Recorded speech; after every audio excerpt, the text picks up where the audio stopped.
എല്ലാവർക്കും എൻ്റെ സ്നേഹം നിറഞ്ഞ നമസ്കാരങ്ങൾ. അപ്പം ഇന്നത്തെ ബുക്ക് റിവ്യൂയുടെ വീഡിയോയിൽ നമ്മൾ കാണാൻ പോകുന്നത് സദ്ഗുരുവിൻ്റെ കർമ്മ എന്നുള്ള ബുക്കിൻ്റെ 3-ാമത്തെ അധ്യായമാണ്, ചാപ്റ്റർ 3. അപ്പം അതിന് കൊടുത്തിരിക്കുന്ന ഹെഡിങ്ങാണ് കർമ്മ ആസ് മെമ്മറി. അപ്പം ഈ നമ്മൾ ചെയ്ത കർമ്മ നമുക്ക് മെമ്മറി എന്ന് വെച്ചാൽ ഓർമ്മ, നമ്മളുടെ ഓർമ്മയിൽ എങ്ങനെയൊക്കെ നിൽക്കുന്നു, നമ്മുടെ ഓർമ്മകൾ മുഖാന്തരം നമ്മളെ എങ്ങനെയൊക്കെ നമ്മളെ ബാധിക്കുന്നു എന്നുള്ളതാണ് ഈ 3-ാമത്തെ ചാപ്റ്ററിൻ്റെ സാരാംശം. ഓക്കെ, അപ്പം സദ്ഗുരു എന്തുവാ പറയുന്നത് വെച്ചാൽ, നമ്മളെ ഓർമ്മ എന്ന് പറയുന്നത് എവിടെ ഉള്ളത്? നമ്മുടെ മനസ്സിലുണ്ട്.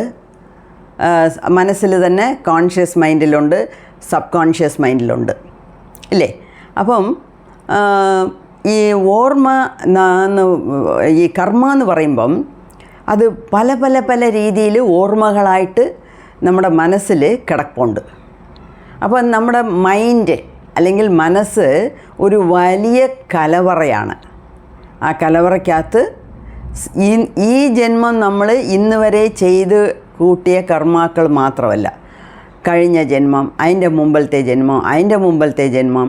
അപ്പം ജന്മമായിട്ട് മനുഷ്യജന്മം എത്ര എടുക്കാൻ തുടങ്ങിയോ അത്രയും ജന്മങ്ങളായിട്ട് നമ്മൾ ചെയ്ത കർമാക്കളും, അതുമാത്രമല്ല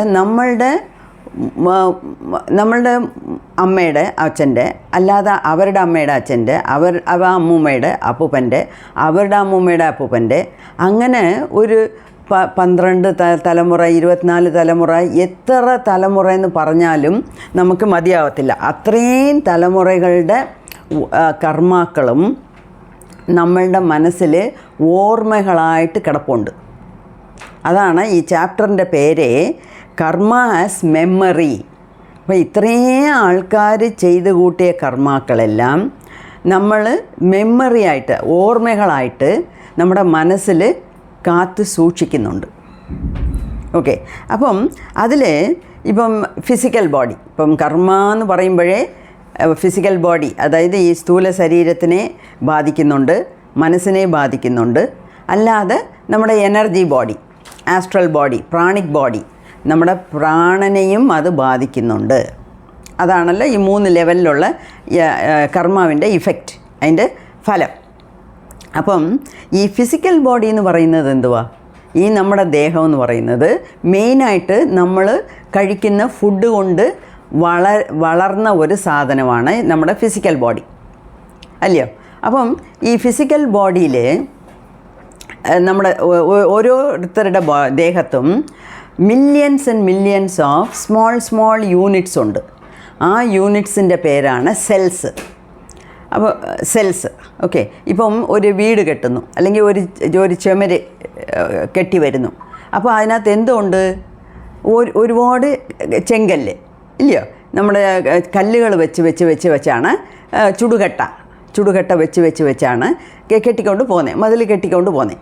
അതുപോലെ നമ്മുടെ ദേഹത്തും ഒരുപാട് കുഞ്ഞു കണ്ണുകൊണ്ട് കാണാൻ വയ്യാത്ത കുഞ്ഞ് വട്ടത്തിൽ, ഓൾമോസ്റ്റ് വട്ടത്തിൽ, വേറെ പല ഷേപ്പിലും ഉണ്ട്, സെൽസ് ഉണ്ട്. ഈ ഓരോ സെല്ലിനകത്തും ഇനിയൊരു ചെറിയ വട്ടമുണ്ട്. ആ വട്ടത്തിൻ്റെ പേരാണ് ന്യൂക്ലിയസ്. ആ ന്യൂക്ലിയസിനകത്ത് ഈ സ്പ്രിങ് പോലെ ഒരു സാധനമുണ്ട്, അതിൻ്റെ പേരാണ് DNA. അപ്പം ഈ DNA-യിൽ കുറച്ച് ഭാഗം ഒരു ജീന്, അടുത്ത കുറച്ച് ഭാഗം ഇനിയൊരു ജീന്, അടുത്ത കുറച്ച് ഭാഗം ഇനിയൊരു ജീന്. അങ്ങനെയാണ് നമ്മൾ സയൻസിൽ ഈ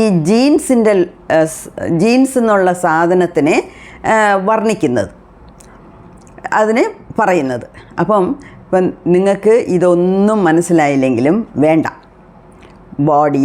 ബോഡിയെ അറിയാം എല്ലാവർക്കും, സെൽസ്, ന്യൂക്ലിയസ്, DNA, ഇതെല്ലാം മറന്നേക്ക്. എന്താ വെച്ചാൽ സയൻസ് പഠിച്ചവർക്ക് ഇതൊക്കെ അറിയത്തുള്ളൂ. അപ്പം സയൻസ് ഒന്നും പഠിച്ചിട്ടില്ല എന്നുണ്ടെങ്കിൽ വേണ്ട, വിട്ടേക്കണം, ഇതൊന്നും വലിയ കാര്യമല്ല. പക്ഷേ എല്ലാവർക്കും ഒരു കാര്യം അറിയാം, നമ്മളുടെ അമ്മൂമ്മയുടെയും അവരുടെയൊക്കെ സ്വഭാവങ്ങളും അവരുടെ കർമ്മയും അവരുടെ ഓർമ്മകളും അവർ ചെയ്ത കാര്യങ്ങളും എല്ലാവേ നമ്മുടെ ഈ ജീൻസ് വഴിയാണ് ഓരോ തലമുറയ്ക്കും ഇങ്ങനെ മാറി മാറി മാറി കൈമാറി കൊടുക്കുന്നത്. ഓക്കെ, അപ്പോൾ ആ സാധനത്തിൻ്റെ പേരാണ് ജീൻസ്. അതാണ് ജെനറ്റിക്സ് എന്നൊക്കെ പറയുന്നത്. അപ്പം ഫിസിക്കൽ ബോഡിയിൽ, നമ്മുടെ ഫിസിക്കൽ ബോഡിയിൽ തന്നെ ഒരുപാട് ഓർമ്മകളുണ്ട്. എന്നുവെച്ചാൽ ഓരോ സെല്ലിലും DNA ഉണ്ട്, DNA ജീൻസ് ഉണ്ട്. അപ്പോൾ ഈ ജീൻസാണല്ലോ അതിനെ ഓർമ്മയെ കൊണ്ടുവരുന്നത്. അപ്പം നമ്മളുടെ ദേഹമേ ഒരു ഓർമ്മയുടെ കലവറയാണ്. അതല്ലാതെ മനസ്സ്, പിന്നെ വേണ്ട. മനസ്സിൽ conscious mind, sub conscious mind, മനസ്സ്, ബുദ്ധി, ഇതെല്ലാമേ ഈ ഓർമ്മകളുടെ കലവറയാണ്. പഴയ ഓർമ്മകളുടെ കലവറയാണ്. ഇപ്പം ഇതിന് സദ്ഗുരു 1-2 എക്സാമ്പിൾസൊക്കെ പറയുന്നുണ്ട്, വളരെ നല്ല രീതിയിൽ നമുക്ക് മനസ്സിലാവുന്ന പോലെ. അതായത് ഇപ്പം നമ്മൾ ഒരു റോഡിൽ കൂടെ നടന്നു പോന്നു. ഇപ്പം ചിലപ്പം നമ്മൾ ഈ ബേക്കറി വഴിയായിട്ട് നടന്നു പോയാൽ അവിടെ അകത്ത് ബേക്ക് ചെയ്തുകൊണ്ടിരിക്കുവാണെങ്കിൽ നല്ല ഒരു മണം വരും. അതായത് ബിസ്ക്കറ്റ് ബേക്ക് ചെയ്താലും ശരി, ഈ ബ്രെഡ്, ബന്ന് ഇതൊക്കെ ബേക്ക് ചെയ്യുമ്പം നല്ല ഒരു മണം വരും. അതായത് ഈ വെനില എസൻസൊക്കെ ഇട്ട് ബിസ്ക്കറ്റിൻ്റെ പച്ചയ്ക്കുള്ള ബിസ്ക്കറ്റ് അടുപ്പിൽ കയറ്റുമ്പം നല്ല ഒരു മണം, അത് റോഡ് സൈഡ് വരെ വരും. ആ മണം കേട്ടാലേ നമുക്കറിയാം, ഇവിടെ എങ്ങാണ്ട് അടുത്തൊരു ബേക്കറി ഉണ്ട് എന്ന് മനസ്സിലാകും. അപ്പം അതുപോലെ നമ്മളിപ്പം ഒരു റോഡിൽ ഇങ്ങനെ നടന്നു വരുന്നു. എത്ര നടന്നു വരുന്നോ, ഇപ്പോൾ ഒരു റോഡിൻ്റെ ഒരു സൈഡിൽ നിന്ന് അടുത്ത ആ റോഡിൻ്റെ മുന വരെ പോന്നു. അപ്പം ആ സ്ട്രെച്ചിൽ, ആ ഡിസ്റ്റൻസിൽ നമുക്ക് പല പല പല മണങ്ങൾ അറിയാം. മണങ്ങളുണ്ട് കാറ്റിൽ കൂടെ മെതന്ന് വരുന്ന മണങ്ങൾ. പൂവിൻ്റെ മണമായിരിക്കാം, ചിലപ്പോൾ അവിടെ ഒരു സ്ത്രീ മീൻ വിറ്റുകൊണ്ടിരിക്കും, അപ്പോൾ മീനിൻ്റെ മണമോ നാറ്റവോ അതെങ്ങനെയോ അങ്ങനെ. പൂവിൻ്റെ, ഒരാൾ നമ്മളുടെ അടുത്തൂടെ പോന്നു, അപ്പോൾ അയാളുടെ പുറത്തുള്ള സ്മെല്ല്, വിയർപ്പിൻ്റെ നാറ്റം. ചിലർ ഈ അടുത്തൂടെ പോകുമ്പോഴേ ഭയങ്കരമായിട്ട് മൂക്കിന് തുളയ്ക്കുന്ന പോലെ ഒരു മണം. അത് അവർ ഉപയോഗിക്കുന്ന സെൻറ്റ്, അവരുപയോഗിക്കുന്ന സ്പ്രേ, ബോഡി സ്പ്രേ, അതിൻ്റെ മണമൊക്കെ അങ്ങനെ. അപ്പോൾ ഒരു 100 അടി നടക്കുമ്പോഴത്തേക്ക് പലവിധ മണങ്ങൾ നമ്മൾ അവിടെ ഉള്ളത്, പലവിധ മണങ്ങളുണ്ട് കാറ്റിൽ. പക്ഷേ നമുക്കറിയാവുന്നത് 1-2 മണം. അപ്പോൾ ഈ സെൻറ്റിൻ്റെ മണമോ അല്ലെങ്കിൽ ഈ വിയർപ്പിൻ്റെ നാറ്റവോ അല്ലെങ്കിൽ ഈ ബേക്കറിയുടെ മണമോ 1-2 നമുക്ക് ഐഡൻറ്റിഫൈ ചെയ്യാൻ പറ്റത്തുള്ളൂ. ഓക്കെ, പക്ഷേ ആ റോഡിൽ ഒരു 100 മീറ്റർ നീളമുള്ള റോഡിലാണെങ്കിൽ എത്ര മണങ്ങളുണ്ടോ അത്രവിധ മണങ്ങളും നമ്മളുടെ ഉൾമനസ്സിൽ, ആഴ്മനസ്സിൽ രജിസ്റ്റർ ആകുന്നുണ്ട്. പക്ഷേ നമുക്കത് അറിയുന്നില്ല. അതായത് സദ്ഗുരു എന്തുവാ പറയാൻ വരുന്നതെന്ന് വെച്ചാൽ, നമുക്ക് അറിഞ്ഞ് ചില കാര്യങ്ങൾ ഉള്ളിൽ പോകുന്നുണ്ട്, മനസ്സിനുള്ളിൽ പോകുന്നുണ്ട്. നമുക്ക് അറിയാതെ തന്നെ എത്രയോ കാര്യങ്ങൾ അകത്ത് പോകുന്നുണ്ട്. അത് നമ്മളുടെ ആഴ്മനസ്സിൽ പോയാണ് പതിഞ്ഞ് കിടക്കുന്നത്. പ്രിൻ്റ് അടിക്കുന്നതെന്ന് അറിയാമല്ലോ. അപ്പോൾ ഇംപ്രിൻ്റ് എന്ന് വെച്ചാൽ അങ്ങനെ പ്രിൻ്റ് അടിച്ച പോലെ മനസ്സിനകത്ത് പതിഞ്ഞ് കിടപ്പുണ്ട് എന്ന് പറയും. അതിന് വേറൊരു കാര്യവും പറയുന്നുണ്ട്. ഇതൊരു ഉദാഹരണം, ഈ മണത്തിൻ്റെ ഉദാഹരണം. അപ്പം നമുക്ക് അറിയാവുന്ന മണം വരുമ്പോഴേ നമുക്കത് ഇത് നല്ല മസാലയുടെ മണമാണ്, അല്ലെങ്കിൽ ഇത് നല്ല ബോഡി സ്പ്രേയുടെ മണമാണ്. നമുക്കറിയാവുന്നത് വരുമ്പോഴേ നമ്മളതിനെ ശ്രദ്ധിക്കത്തുള്ളൂ.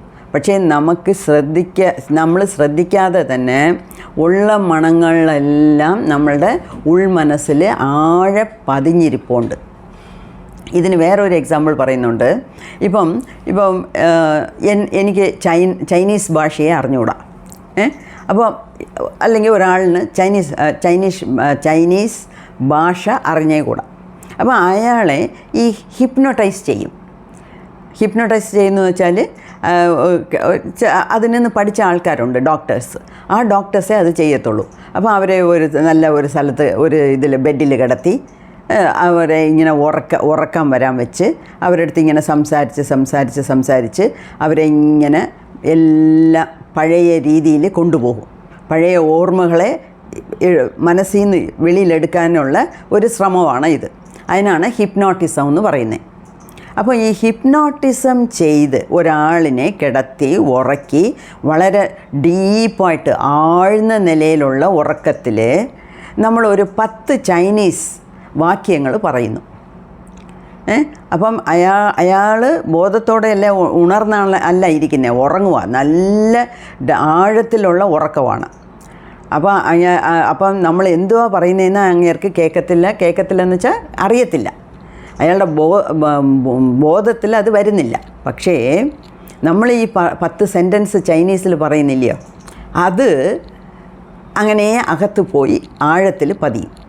കുറേ നാൾ കഴിഞ്ഞ് നമ്മൾ ഏതെങ്കിലും ആ 10 സെൻറ്റൻസ് ചൈനീസിൻ്റെ സെൻറ്റൻസ് അതൊന്ന് പറയുമോ, അല്ലെങ്കിൽ അത് ഈ 10 സെൻറ്റൻസ് ഏതിനെക്കുറിച്ചായിരുന്നോ ആ കാര്യങ്ങൾ നമ്മൾ ചോദിക്കുമ്പം, ഇപ്പോൾ ചൈനീസ് നൂഡിൽസിനെ കുറിച്ച് നമ്മൾ 10 സെൻറ്റൻസ് പറയുന്നു. കുറേ കഴിഞ്ഞ് ഏതെങ്കിലും ഒരു ചൈനീസ് റെസ്റ്റോറൻറ്റിൽ പോകുന്നു, ഇതിനെക്കുറിച്ച് എന്തെങ്കിലും നിനക്ക് പറയാൻ പറ്റുമോ എന്ന് പറഞ്ഞാൽ അങ്ങേര് മണിയായിട്ട് ആ 10 ചൈനീസ് വാക്യങ്ങളും വെളിയിൽ പറയും. അപ്പം ഈ മണം എങ്ങനെ നമ്മളെ അറിയാണ്ട് അകത്ത് ഉള്ളിൽ പോന്നോ അതുപോലെയാണ് ഇങ്ങേര് നല്ല ഉറക്കത്തിലിരിക്കുമ്പോഴാണ് ഈ 10 ചൈനീസ് സെൻറ്റൻസസ് പറഞ്ഞത്. അത് അകത്ത് കയറിയിട്ട് ആവശ്യമുള്ളപ്പോൾ അത് തലപൊക്കും. അപ്പം ഇയാൾക്ക് ചൈനീസേ അറിഞ്ഞൂടാ, ഭാഷയെ അറിഞ്ഞൂടാ, എന്നിട്ടും 10 സെൻറ്റൻസ് മണിയായിട്ട് പറയുന്നു എന്നുണ്ടെങ്കിൽ അതെങ്ങനെ സാധ്യമാകും? ഇതാണ് അതിൻ്റെ കാരണം. അപ്പം നമുക്ക് അതാണ് അന്നേ പറഞ്ഞത്, നമ്മൾ ബോധപൂർവം ഈ 5 സെൻസ് ഓർഗൻസ് പഞ്ചേന്ദ്രിയങ്ങൾ വഴി അകത്ത് ഇടുന്ന സാധനങ്ങളെ ഓരോന്നിനെയും നമ്മൾ ഫിൽട്ടർ ചെയ്ത് വേണം അകത്ത് അയക്കാൻ. അല്ലെങ്കിൽ നമ്മുടെ സഞ്ചിത കർമ്മയുടെ വെയിറ്റ് നമുക്ക് തന്നെ ഭാരം പൊക്കാൻ വയ്യാതാകും. അത്രയ്ക്ക് ഓർമ്മകളാണ് അകത്ത് പോയി കിടക്കുന്നത്. ഓക്കെ, അത് ഇപ്പം ഒരാളിന് 50 വയസ്സായി. ഈ 50 വർഷം അയാൾ ചെയ്ത് കൂട്ടിയത് മാത്രമല്ല, കണ്ടതും കേട്ടതും അനുഭവിച്ചതും ഒന്നുമല്ല. അത് മാത്രമല്ല, അയാളുടെ മുൻജന്മത്ത് മനുഷ്യനായിട്ട് എത്ര ജന്മങ്ങളെടുത്തോ അത്രയും കാലം അങ്ങേര് കണ്ടതും കേട്ടതും അനുഭവിച്ചതുമൊക്കെ ഓർമ്മകളായിട്ട് കിടപ്പുണ്ട്. അതിനു പുറമേ അവരുടെ അമ്മയുടെ സൈഡിൽ നിന്ന് വന്നത്, അച്ഛൻ്റെ സൈഡിൽ നിന്ന് വന്നത്, ഈ വക കാര്യങ്ങളെല്ലാം കൂടെ ഇങ്ങേരുടെ ജീൻസിലുണ്ട്. ഓക്കെ, അതുകൊണ്ടാണ് കർമ്മ എങ്ങനെ ഏതൊക്കെ രീതിയിൽ ഓർമ്മകളായിട്ട് ഒരുത്തൻ്റെ മനസ്സിൽ, ഒരുത്തൻ്റെ ദേഹത്തും ഒരുത്തൻ്റെ മനസ്സിലും തേങ്ങി നിൽക്കുന്നത്, കെട്ടി നിൽക്കുന്നത് എന്നാണ് പറയുന്നത്. അങ്ങനെ അപ്പം നമ്മുടെ ഫിസിക്കൽ ബോഡിയെ അത് ബാധിക്കും, മനസ്സിനെ ബാധിക്കും, നമ്മുടെ ആസ്ട്രൽ ബോഡി എനർജി ബോഡിയെയും അത് ബാധിക്കും. അതാണ് സദ്ഗുരുവിൻ്റെ മെയിനായിട്ടുള്ള പോയിൻറ്റ്. ഇപ്പം ഇതിൽ ഞാൻ 1-2 ഈ സദ്ഗുരുവിൻ്റെ ബുക്കൊക്കെ വായിക്കുന്നതിന് മുമ്പേ, ഇത്രയൊക്കെ ഡീപ്പായിട്ട് അറിയുന്നതിന് മുമ്പേ, കൊച്ചിലേ അല്ല, കുറച്ച് വലുതായ പിന്നീട് ഞാനിങ്ങനെ ആലോചിക്കാറുണ്ട്. ഒരു കൊച്ചിനെ ഒരമ്മ പ്രസവിക്കുന്നു. അപ്പോൾ നേഴ്സ് വന്ന് അതിനെ തുടച്ച് എല്ലാം നീറ്റാക്കുന്നു. അവർ കൊണ്ടുപോകുന്നു, തുടച്ചു നീറ്റാക്കുന്നു, കൊണ്ടുവന്ന് ആദ്യം അതിന് പാല് കൊടുക്കുന്നു.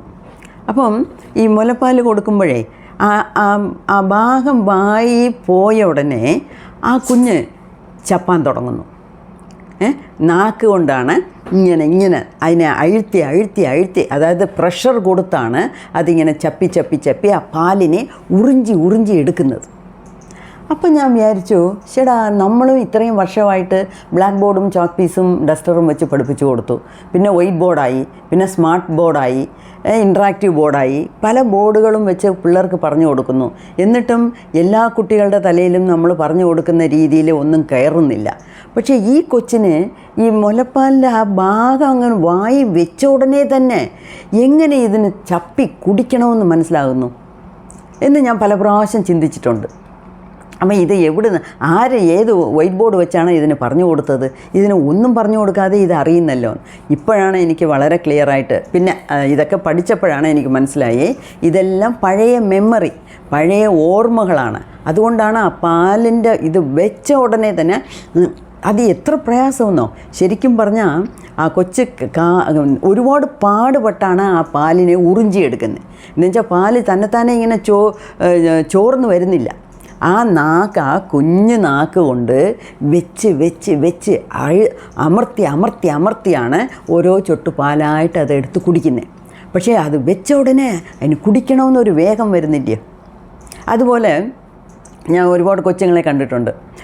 നമ്മൾ ഒന്ന് ചെയ്യരുതെന്ന് പറയുമ്പോൾ അവർ ചെയ്തിട്ട് നമ്മൾ കാണുമ്പം കൈ പുറയിലാക്കും. ഇപ്പോൾ വേണ്ടാത്ത ഏതെങ്കിലും ഒന്ന് എടുത്ത് തിന്നുന്നു. 1 വയസ്സ് കുഞ്ഞ്, 10 മാസത്തെ കുഞ്ഞ്, നമ്മൾ പറയുന്നു ഏതെങ്കിലും ഒന്ന് വേണ്ടാത്ത എടുത്ത് വായിൽ കടിക്കുന്നു. നമ്മൾ കടിക്കരുതെന്ന് പലവട്ടം പറഞ്ഞിട്ടുണ്ട്, അതിനും അറിയാം. പക്ഷേ അതെന്തോ അതിൻ്റെ സ്വഭാവം അങ്ങനെ കടിക്കുന്നു. ഇപ്പം നമ്മൾ കാണുന്നെന്ന് പറയുമ്പോൾ ഉടനെ അത് പുറയിലാക്കും. അപ്പോൾ ഞാൻ വിചാരിക്കും ഇത്രയും കള്ളത്തനം ഈ 1 വയസ്സിനകം എങ്ങനെ പഠിച്ചു എന്ന്. അപ്പം ഈ കള്ളത്തനം 1 വയസ്സിനകം പഠിക്കുന്നതല്ല, അത് അതിൻ്റെ മെമ്മറിയിൽ കിടപ്പുണ്ട്, അതിൻ്റെ മനസ്സിലെ ആഴത്തിൽ അത് കിടപ്പുണ്ട്. അതാണ് സർഫേസിൽ മേളിലോട്ട് പൊങ്ങി വരുന്നത്. അങ്ങനെയൊക്കെയാണ്. അപ്പം നമുക്ക് മനസ്സ് വേണം, മെമ്മറിയും വേണം. പക്ഷേ എല്ലാ മെമ്മറീസും നല്ലതിന് അല്ല. പക്ഷേ നമ്മുടെ ദേഹത്തിന് ഇപ്പോൾ ഞാൻ പറഞ്ഞില്ലേ ഈ 5 സെൻസ് ഓർഗൻസ് വെച്ച് അകത്ത് പോകുന്നു. അത് നമ്മൾ ജസ്റ്റ് കാണുന്നു, അറിയാതെയും അതുപാട്ടിനകത്ത് പോയിക്കൊണ്ടിരിക്കുന്നു. അത് സബ് കോൺഷ്യസ് ലെവലിൽ പോയി പടിഞ്ഞ് കിടക്കുവാണ്. അതിൽ മനസ്സിനെ, അതായത് ഫിസിക്കൽ ബോഡിയെ സംബന്ധിച്ചവരെ ഇത് അകത്തു പോകുന്നത് ശരിയാണോ തെറ്റാണോ, നല്ലതാണോ ചീത്തയാണോ, നാളെ ഇത് നമ്മളെ എങ്ങനെ ബാധിക്കും എന്നുള്ള ചിന്തയൊന്നും ഫിസിക്കൽ ബോഡിക്കില്ല. പക്ഷേ മനസ്സിന് കുറച്ചുണ്ട്. മനസ്സ് കുറച്ച് ചിന്തിക്കും. ഇത് നമ്മൾ ഉള്ളിൽ പോകുന്നത് ശരിയാണോ, ഇത് വേണോ, ഇത് വേണ്ടേ എന്ന് കുറച്ചൊക്കെ ചിന്തിക്കും.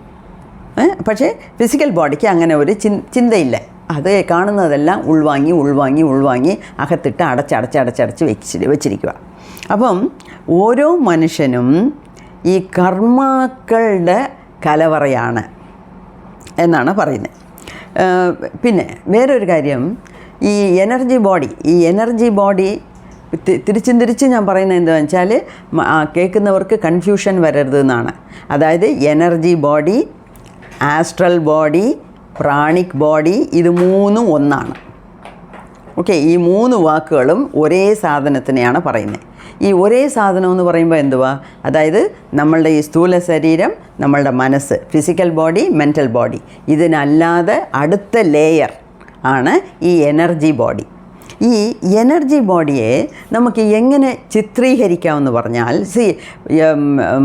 എനർജി ബോഡിയെ കാണാനേ ഒക്കത്തില്ല. ഈ കണ്ണുകൾ കൊണ്ട് കാണാൻ പറ്റത്തില്ല. പക്ഷേ ഇപ്പം ഈ ദൈവത്തിൻ്റെ പടങ്ങളൊക്കെ കണ്ടിട്ടുണ്ടല്ലോ, മഹാലക്ഷ്മിയുടെ പടം അല്ലെങ്കിൽ ഏതെങ്കിലും ഒരു ദൈവത്തിൻ്റെ പടം തലയെ ചുറ്റി മഞ്ഞളായിട്ട് ഇങ്ങനെ വട്ടത്തിൽ കാണും. അപ്പം ഞാൻ മുമ്പൊക്കെ ആലോചിക്കുക ഇതെന്തുവാ തലയെ ചുറ്റി മാത്രം ഇങ്ങനെ വട്ടത്തിലിടുന്നേ എന്ന് കൊച്ചിലെ. പക്ഷേ ഇപ്പോഴാണ് അത് മനസ്സിലാക്കിയെടുത്തു. അതാണ് ഈ എനർജി ബോഡി. എനർജി ബോഡി എന്ന് പറയുന്നത് പല കളറുകളിലായിരിക്കാം, പല രീതിയിലായിരിക്കാം, തിക്നെസ് കാണും. ചിലപ്പം വളരെ ലോലമായിട്ടിരിക്കും, ചിലപ്പം നല്ല കട്ടിക്ക് തടിച്ചിരിക്കും. അതൊക്കെയാണ് നമ്മൾ ഈ സാധനകളുടെ മുഖാന്തരം അതിനെ ഈ ഓറയിനെ വലുതാക്കണം. എപ്പം നമ്മളുടെ എനർജി ബോഡി സ്ട്രോങ് ആയിട്ടുണ്ടോ അപ്പം ഈ ബ്ലാക്ക് മാജിക്ക്, ശൈവന ചെയ്യുന്നത്, ഇത് കണ്ണ് വയ്ക്കുന്നത്, അതൊന്നും നമ്മളെ ബാധിക്കത്തില്ല. എന്താ വെച്ചാൽ ആ എനർജി ബോഡിയാണ് നമുക്ക് പ്രൊട്ടക്ഷൻ. ഓക്കെ, പിന്നെ എൻ്റെ കയ്യിൽ ഈ ആസ്ട്രൽ ബോഡിക്ക് നിന്ന് ഒരു ബുക്കേ ഉണ്ട്, ഇത്രയും വലിയ ബുക്കുണ്ട്.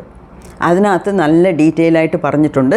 സോ അത് നമ്മൾ ബുക്ക് റിവ്യൂ ചെയ്യുമ്പോൾ അത് പറയാം, അപ്പം കുറച്ചും കൂടെ മനസ്സിലാകും. ഓക്കെ, അതൊന്ന്.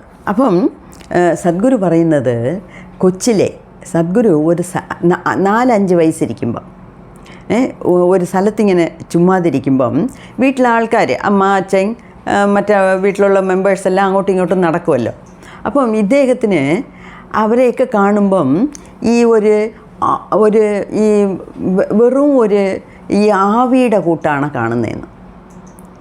അതായത് ദേഹം കൈയും കാലും ഒക്കെ തന്നെ കാണുന്നില്ല, ജസ്റ്റ് ഒരു ഇങ്ങനെ പനി മൂടിയ ഒരു സാധനത്തിൻ്റെ കൂട്ടായിരിക്കും കാണുന്നതെന്ന്.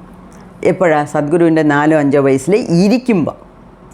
അതേ സമയത്ത് നടക്കുമ്പം സംസാരിക്കുമ്പോഴൊക്കെ ഒരാളിൻ്റെ അടുത്ത് പോയി നടക്കുന്നു അല്ലെങ്കിൽ വീട്ടിൽ നടക്കുമ്പം കാണുമ്പം അത് അപ്പോൾ അമ്മയെ അമ്മയായിട്ട് തന്നെ കാണും, അച്ഛനെ അച്ഛനായിട്ട് തന്നെ കാണും.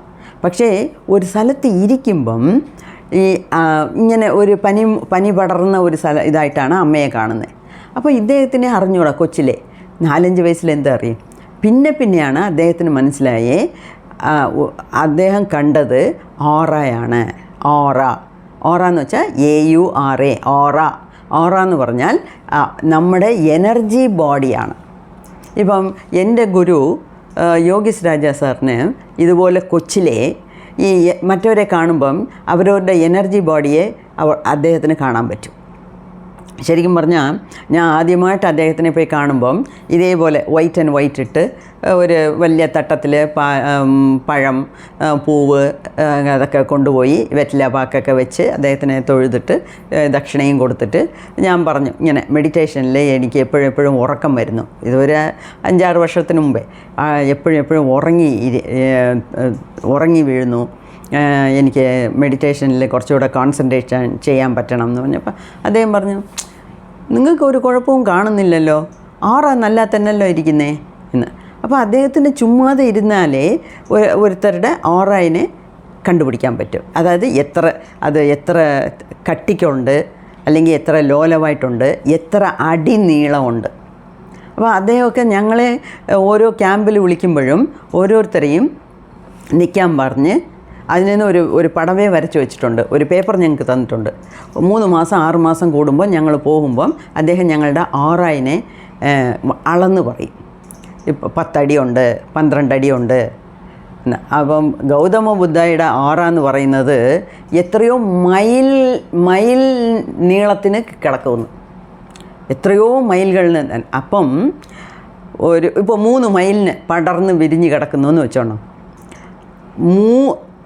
ശരിക്കും വേറൊരു യോഗി, ഇപ്പം സദ്ഗുരുവിൻ്റെ കൂട്ട് വേറൊരു യോഗി, ഇപ്പം ബുദ്ധ ഇവിടെ ഇരിക്കുന്നു, 3 മൈൽ കടന്ന സ്ഥലത്ത് ആ യോഗി വന്നാൽ ഇവിടാണ് ബുദ്ധ ഇരിക്കുന്നതെന്ന് അദ്ദേഹത്തിന് മനസ്സിലാകും. എന്താണെന്ന് വെച്ചാൽ ബുദ്ധയുടെ ഓറ എന്ന് പറയുന്നത് അത്രയും വിരിഞ്ഞിട്ടുള്ളതാണ്. അപ്പം യോഗീസ് രാജ സാർ ഞങ്ങൾക്കൊക്കെ ഈ ഓറയിനെ എങ്ങനെയാണ് വിരിക്കുന്നത്, എങ്ങനെ എത്ര ദൂരം കൊണ്ടുവരണം, എന്തൊക്കെ ചെയ്യണമെന്നൊക്കെ ഞങ്ങൾക്ക് ഒരുപാട് പ്രാക്ടീസ് തന്നിട്ടുണ്ട്, ഞങ്ങളും ചെയ്യുന്നുണ്ട്. അപ്പം ഈ ഓറ എന്ന് പറയുന്നത് അങ്ങനെ ഒരു സംഭവമാണ്. അപ്പം ഈ നമ്മുടെ കർമ്മ ഉണ്ടല്ലോ, ഈ ഓറയിനെയും ബാധിക്കും. എസ്പെഷ്യലി എങ്ങനത്തെ കർമ്മ എന്നറിയാവോ? അതായത് ദേഷ്യം, ഭയം ഒരു വേണ്ടാത്ത ഒരു വൃത്തികെട്ട ഒരു ഇമോഷനാണ്. ഇമോഷൻ എന്ന് വെച്ചാൽ ഒരു മനസ്സിൻ്റെ വികാരം, ഭയം, തൊട്ടതിനെല്ലാം ഭയം. കൊച്ചിലെ ചില കുഞ്ഞുങ്ങൾ ഇപ്പം അമ്മയും കുഞ്ഞും ഒക്കെ ഒരു മുറിയിലിരിക്കുന്നു, ആ അടുത്ത മുറിയിൽ പോയി ഒരു ബുക്ക് എടുത്തുകൊണ്ട് പോവാ അല്ലെങ്കിൽ ഒരു ഗ്ലാസ് വെള്ളം എടുത്തുകൊണ്ട് പോകാമെന്ന് എന്ന് പറഞ്ഞാൽ കുഞ്ഞുങ്ങൾ പോകത്തില്ല. എന്നുവെച്ചാൽ അവർക്ക് ആ ഭയം, ലൈറ്റ് ഇല്ലെങ്കിൽ ഭയം, ഇരുട്ട് മുറിയിൽ പോകാൻ ഭയം, ഒറ്റയ്ക്ക് കിടക്കാൻ ഭയം. അപ്പോൾ ഇതൊക്കെ വേണ്ടാത്ത ഒരു കാര്യങ്ങളാണ്. അപ്പോൾ ഈ ഭയം ഇല്ലാതിരിക്കുന്നതേ ഒരു എൻലൈറ്റൻമെൻ്റ് ആയതിൻ്റെ, ഭയത്തിനെ സംബന്ധിച്ചവരെ എൻലൈറ്റൻമെൻ്റ് ആയതിൻ്റെ ഒരു അടയാളമാണ്. അപ്പോൾ ഈ ഭയം, വേണ്ടാത്ത കാര്യങ്ങൾക്കൊക്കെ ഭയപ്പെടുക. പിന്നെ ദേഷ്യം, തൊട്ടേനും പിടിച്ചതിനുമൊക്കെ ദേഷ്യപ്പെടുക. മനുഷ്യന് ദേഷ്യം വരും. സദ്ഗുരുവിനെ എത്രയോ പ്രാവശ്യം ദേഷ്യം വരുന്നിട്ടുണ്ടെന്ന് പറയും. സദ്ഗുരുവിൻ്റെ ആ ഈശാ സെൻറ്ററിൽ ഉള്ള ആൾക്കാർ പറയും, സദ്ഗുരുവിൻ്റെ ദേഷ്യം വന്നാൽ നമുക്ക് മുമ്പിൽ നിൽക്കാൻ ഒക്കത്തില്ലെന്ന്. അപ്പം ആർക്ക് ദേഷ്യം വരരുത് എന്നൊന്നുമില്ല. ഇത്രയും മെഡിറ്റേഷൻ ചെയ്യുന്നു, ഇത്രയും മിസ്റ്റിക്കായിട്ടിരിക്കുന്നു, എന്നിട്ടും ദേഷ്യം വരുന്നതിൽ തെറ്റില്ല. പക്ഷേ അതിനെ നമ്മൾ എങ്ങനെ കൺട്രോൾ, അതിനെ അടക്കാൻ പാടില്ല, പക്ഷേ അതിനെ എങ്ങനെ നമ്മൾ കൈകാര്യം ചെയ്യുന്നു, എത്ര ദൂരം നമ്മൾ ദേഷ്യത്തിന്, ഈ ചിലരുണ്ട് തൊട്ടതിനും പിടിച്ചതിനുമൊക്കെ ദേഷ്യപ്പെടും, അതാണ് തെറ്റ്. ഓക്കെ. അതേപോലെ കുശുമ്പ്, കുന്നായ്മ, ഓരോരുത്തരെ കാണുമ്പോഴൊക്കെ അവന് അത്രയും നല്ല ഡ്രസ്സ് ഉണ്ട്, അവന് ഇത്രയും കാശുണ്ട്, അവൻ്റെ വീട്ടിൻ്റെ മുമ്പിൽ 4 കാർ നിൽപ്പുണ്ട്, എനിക്കൊരു സൈക്കിളേ ഉള്ളൂ, അങ്ങനെ സദാ സർവ്വകാലവും മറ്റവരെക്കുറിച്ച് ഇങ്ങനെ ചിന്തിച്ചുകൊണ്ടിരിക്കുന്നത്, വേണ്ടാത്ത ചിന്ത. അതേപോലെ വെറുപ്പ്, ഈ നമ്മൾ മറ്റവരെ കണ്ട് വെറുക്കുമ്പം ഈ വെറുക്കരുത്. ഈ വെറുപ്പ് മനസ്സിൽ വരെ ഈ സാധനങ്ങളൊക്കെ ഇങ്ങനെ, അതായത് ദേഷ്യം, വേണ്ടാത്ത ഭയം, മറ്റവരെ കണ്ട് പൊറാമ എന്ന് വെച്ചാൽ അസൂയ, ജലസി എന്ന് വെച്ചാൽ അസൂയപ്പെടുന്നത്, അതേപോലെ വെറുപ്പ്, ഈ ഇങ്ങനത്തെ വികാരങ്ങളെല്ലാം നമ്മളുടെ ഫിസിക്കൽ ബോഡിയിലെ ബാധിക്കും, മനസ്സിനെ ബാധിക്കും, മെൻ്റൽ ബോഡിയെ ബാധിക്കും, അതേപോലെ നമ്മുടെ പ്രാണിക് ബോഡിയെയും ബാധിക്കും, നമ്മുടെ ഓറയിനെ ബാധിക്കും. ഓക്കെ. സോ അതുകൊണ്ട് നമ്മൾ ഇങ്ങനത്തെ വികാരങ്ങളൊക്കെ വരുമ്പം നമ്മൾ വളരെ കെയർഫുള്ളായിട്ടിരിക്കണം. അതിനെ എങ്ങനെ കൈകാര്യം ചെയ്യുന്നു എന്നുള്ളത് നമ്മൾ ശ്രദ്ധിക്കണം.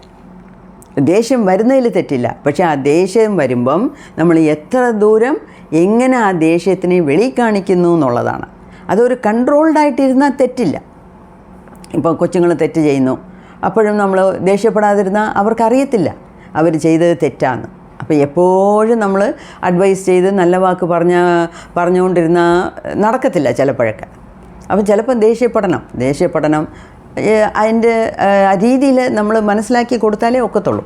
അപ്പം ദേഷ്യപ്പെടുന്നതിൽ തെറ്റില്ല, പക്ഷേ എങ്ങനെ ദേഷ്യപ്പെടുന്നു, എത്ര ഡിഗ്രി ദേഷ്യം എന്നുള്ളതാണ് അതിൻ്റെ ഇമ്പോർട്ടൻ്റ് കാര്യം. അപ്പം ഇതൊക്കെയാണ് നമ്മളുടെ കർമ്മയിനെ കൂട്ടുന്നത്, നമ്മുടെ സഞ്ചിത കർമ്മയിനെ കൂട്ടിക്കൊണ്ട് വരുന്ന കാര്യങ്ങൾ. ഓക്കെ. അതുമാത്രമല്ല, നേരത്തെ 2ാമത്തെ ചാപ്റ്ററിൽ ഈ വാസനയെക്കുറിച്ച് പറഞ്ഞിരുന്നു. അപ്പം ഈ വാസന എന്ന് പറയുന്നത് എങ്ങനെ, വാസനയാണ് സംസ്കാരം. അതായത് കാലമായിട്ട് തലമുറയായിട്ട് പാസ് ചെയ്ത് വരുന്ന കാര്യങ്ങളൊക്കെയാണ്, അതിനെയാണ് സംസ്കാരം. നമ്മൾ ജനിച്ച് വളർന്ന ചുറ്റുപാട്, നമ്മളുടെ പൂർവികം, അതൊക്കെ വെച്ചാണ് നമ്മൾ ഒരാളിൻ്റെ സംസാരം എങ്ങനെയാ എന്നുള്ളത് പറയുന്നത്. ഇതിന്, ഈ സംസ്കാരത്തിന് സദ്ഗുരു വേറെ നല്ല ഒരു എക്സാമ്പിൾ പറയുന്നുണ്ട്. അതായത് അറ്റ്ലാന്റ, അതായത് ഫോറിനിൽ US-ലെ അറ്റ്ലാന്റ എന്നുള്ള ഒരു സ്ഥലത്ത് ഏതോ ഒരു യൂണിവേഴ്സിറ്റിയുടെ പേരൊക്കെ ഇട്ടിട്ടുണ്ട്, അത്രയും ഡീപ്പായിട്ടൊന്നും നമ്മൾ പോകേണ്ട കാര്യമില്ല. ഒരു ചെറിയ എക്സ്പെരിമെൻറ്റ് ചെയ്തു. അതായത് 2013 ഒരു എക്സ്പെരിമെൻറ്റ് ചെയ്തു. അപ്പോൾ അത് എക്സ്പെരിമെൻ്റ് എന്തുവാന്ന് വെച്ചാൽ, ഒരു കൂട്, ഓക്കെ, ഒരു കൂട് കെട്ടി അതിനകത്ത് കുറച്ച് എലികളെ ഇട്ടിട്ട് എലികളെ ഒരു സ്ഥലത്തിട്ടിട്ട് ഈ ചെറി ബ്ലോസം എന്ന് പറയും. അതായത് ജപ്പാനിലൊക്കെ ഏപ്രിൽ ആദ്യത്തെ ആഴ്ച ഈ ചെറി പഴമില്ലേ, ചെറിയുടെ ബ്ലോസം വെച്ചാൽ അത് പൂക്കുന്നത്. ചെറി ബ്ലോസം എന്ന് പറയുന്നത് ഈ ചെറി റെഡായിരുന്നാലും അതിൻ്റെ പൂ ഒന്ന് വളരെ ലൈറ്റ് പിങ്കാണ്. അത് കാണാൻ നല്ല രസമാണ്. ജപ്പാനിലൊക്കെ മരമാണല്ലോ അത്, അപ്പം കുറേ മരങ്ങൾ നട്ടുപിടിപ്പിച്ച് വെച്ചിട്ടുണ്ട്. ആ എല്ലാ മരവും ഒരേ സമയത്ത് പൂക്കും. അപ്പം ഈ ചെറി ബ്ലോസം കാണാൻ വേണ്ടി തന്നെ ആൾക്കാർ അങ്ങനത്തെ സ്ഥലങ്ങൾ തേടി പോകും. ചെറി ബ്ലോസം എന്ന് പറയുന്നത് ഫസ്റ്റ് വീക്ക് ഓഫ് ഏപ്രിലിൽ ഒരു കാണേണ്ട ഒരു സംഗതിയാണ് ജപ്പാനിൽ. അതുപോലെ ഫോറിൻ കൺട്രീസിലും ഒക്കെ കാണും, തണുപ്പ് കൂടുതലുള്ള സ്ഥലങ്ങളിൽ. അപ്പോൾ ഈ അറ്റ്ലാന്റ എന്നുള്ള അമേരിക്കൻ സ്റ്റേറ്റിൽ ഈ എക്സ്പെരിമെൻറ്റ് ചെയ്തു. ഇതിൽ ഗവേഷണം നടത്തി. ഈ ഗവേഷണത്തിൽ കുറച്ച് എലികളെ പിടിച്ച് ഒരു കൂട്ടിലടച്ച്, ഒരു കൂണ്ടിലകത്ത് അടച്ചിട്ട് ഈ ചെറി ബ്ലോസത്തിൻ്റെ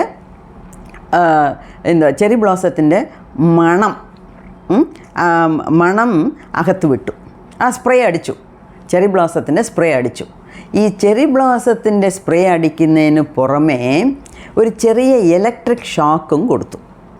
അപ്പോൾ ഈ ഇലക്ട്രിക് ഷോക്ക് കൊടുത്തപ്പം ഈ എലികൾക്ക് പേടിച്ച് ഈ കൂണ്ടിൻ്റെ ഒരു സൈഡിൽ നിന്ന് ഓപ്പോസിറ്റ് സൈഡിലോട്ട് ഓടി. ഓക്കെ. അപ്പോൾ ഇത് പല പ്രാവശ്യം അവരിങ്ങനെ ആവർത്തിച്ചു ചെയ്തുകൊണ്ടിരുന്നു.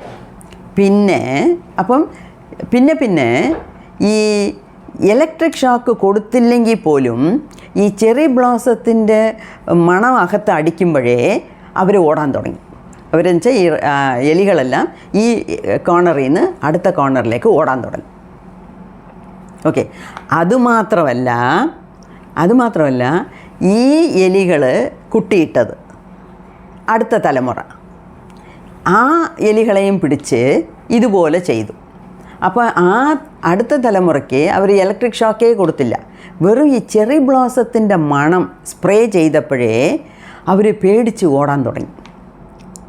അപ്പം ആ മുൻപത്തെ തലമുറയിൽ ഈ ചെറി ബ്ലോസത്തിൻ്റെ മണം കേൾക്കുമ്പം അവരുടെ മനസ്സിലുണ്ടായ ആ ഭയം, അത് അങ്ങനെ ജീൻസ് വഴി അടുത്ത തലമുറയ്ക്ക് പാസ്സാൻ ചെയ്തു. അതുപോലെ അതിൻ്റെ അടുത്ത തലമുറയ്ക്ക് ഇതേപോലെ ചെയ്തു നോക്കി. ഈ രണ്ട് ഇളയ തലമുറയ്ക്കും അവർ ഇലക്ട്രിക് ഷോക്കേ കൊടുത്തില്ല, വെറും ചെറി ബ്ലോസത്തിൻ്റെ മണം അടിക്കുമ്പോഴേ അതുങ്ങൾ ഭയത്തിൽ പേടിച്ച് ഓടാൻ തുടങ്ങി. അപ്പോൾ ഇതിൽ നിന്ന് എന്ത് മനസ്സിലാവുന്നു? ചെറി ബ്ലോസത്തിൻ്റെ മണവും ആ ഇലക്ട്രിക് ഷോക്കും ഒന്നിച്ച് പോകുമ്പം ഇത് രണ്ടിനും എന്തോ കണക്ഷൻ ഉണ്ട് എന്ന് അവർ മനസ്സിലാക്കുന്നു. നമ്പർ 1. നമ്പർ 2, ആ ഇലക്ട്രിക് ഷോക്ക് വരുന്നതുകൊണ്ട് ഒരു ഭയം, മനസ്സിലൊരു ഭയം. ആ ഭയം ഏതിനോട് അറ്റാച്ച് ആവുന്നു? ഈ ചെറി ബ്ലോസത്തിൻ്റെ മണത്തിനോട് അറ്റാച്ച് ആവുന്നു. അതുകൊണ്ടാണ് അടുത്ത തലമുറയ്ക്ക് അതിൻ്റെ അടുത്ത തലമുറയ്ക്കൊക്കെ ഈ ഇലക്ട്രിക് ഷോക്ക് കൊടുക്കാതെ തന്നെ ഈ ചെറി ബ്ലോസത്തിൻ്റെ സ്പ്രേ അടിക്കുമ്പോഴേ അവർക്ക് ഈ ഭയം അവിടെ കിടന്ന് എലികൾ കിടന്ന് ഓടാൻ തുടങ്ങും. അപ്പോൾ ഇതിൻ്റെ പേരാണ് സംസ്കാരം, ഇതിനാണ് വാസന എന്ന് പറയുന്നത്. അപ്പോൾ സംസ്കാരം നമുക്ക് എല്ലാവർക്കും സംസ്കാരങ്ങളുണ്ട്. അപ്പോൾ ഈ സംസ്കാരം എന്ന് പറയുന്നത് നമ്മൾ ഉണ്ടാക്കിയെടുത്തതല്ല, അത് മറ്റവരുടെ നമ്മുടെ പല തലമുറകളിലായിട്ട് വന്നതാണ്. ഓക്കെ, അങ്ങനെ. അപ്പം നമ്മളുടെ പല തലമുറകളിൽ നിന്ന് ഓരോ ജീൻസ് വഴി നമുക്ക് പാസ് ഓൺ ചെയ്ത് വന്നിരിക്കുന്നതാണ് ഈ സംസ്കാരം. അപ്പം ശരി, ഇപ്പം നമുക്ക് ഉള്ള വികാരങ്ങളൊക്കെ സംസ്കാരം എന്ന് വെച്ചോ. സദ്ഗുരു ഒരു സ്റ്റെപ്പ് അഹെഡായിട്ട് തിങ്ക് ചെയ്യുന്നു. അഹെഡായിട്ടെന്ന് വെച്ചാൽ കുറച്ചും കൂടെ എക്സ്റ്റെൻഡ് ചെയ്ത് ആലോചിക്കുന്നു. അതായത് നമ്മളിപ്പം കണ്ടത് കേട്ടത് എല്ലാം മനസ്സിൽ ഉൾവാങ്ങി അടച്ചു വച്ചിരിക്കുന്നു. അപ്പം നമ്മളുടെ അടുത്ത ജനറേഷന് അടുത്ത തലമുറയ്ക്ക് നമ്മൾ അതല്ലേ പാസ് ഓൺ ചെയ്യുന്നത്. പഴയതേ കുറേ കിടപ്പുണ്ട്. അതല്ലാതെ ഈ ജന്മത്ത് നമ്മൾ ഉൾവാങ്ങുന്നതെല്ലാം കൂടെ നമ്മുടെ കുട്ടികൾക്ക് കൊടുക്കുന്നു, അവരുടെ കുട്ടികൾക്ക് കൊടുക്കുന്നു, അവരുടെ കുട്ടികൾക്ക് കൊടുക്കുന്നു. അപ്പം ഇത് തലമുറയായിട്ട് വരുന്നതാണ്. അപ്പം സദ്ഗുരു എന്ത് പറയുന്നു? ഇത്രയും നാൾ നമുക്ക് കിട്ടിയ സംസ്കാരത്തിനെക്കുറിച്ച് നമുക്കൊന്നും പറയാനില്ല. എന്താണെന്ന് വെച്ചാൽ ഓൾറെഡി അത് നടന്നു. അപ്പോൾ അതിനെ നമുക്ക് റിപ്പയർ ചെയ്യാനൊക്കത്തില്ല. പക്ഷേ നമ്മുടെ കുഞ്ഞുങ്ങൾക്ക് എന്ത് കൊടുക്കുന്നു, അവരുടെ കുഞ്ഞുങ്ങൾക്ക് കൊടുക്കാൻ നമ്മൾ എന്ത് കൊടുക്കുന്നു എന്നുള്ളതിനെക്കുറിച്ച് നമ്മൾ കുറച്ചുകൂടെ ബോധവാൻ ആവണം. കുറച്ചും കൂടെ അവയർനെസ് നമുക്ക് വേണം. അപ്പോഴേ നമ്മളുടെ അടുത്ത വരുന്ന തലമുറകൾ നല്ല സംസ്കാരത്തോടെ ജനിക്കത്തുള്ളൂ, നല്ല സംസ്കാരത്തോടെ ജീവിക്കത്തുള്ളൂ. അതിന്